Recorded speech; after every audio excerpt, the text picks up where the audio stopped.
केलवा के पात पर उगलन सूरज मल झाके झुके।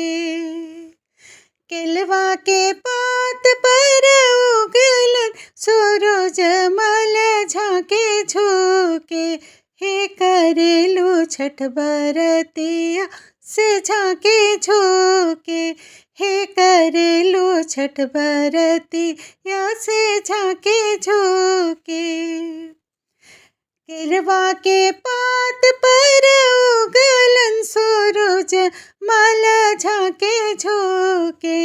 हे करेलू छठ बरतिया से झाके झुके।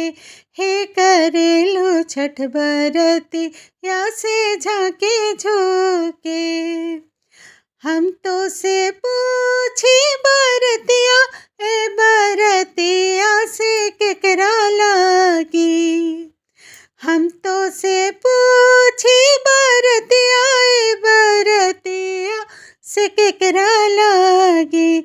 हे करेलू छठ बरतिया से केकरा लागी। हे करेलू छठ बरतिया से केकरा लागी।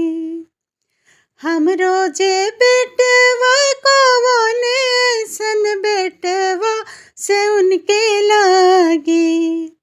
हम रोजे बेटवा कौने ऐसन बेटवा से उनके लागी।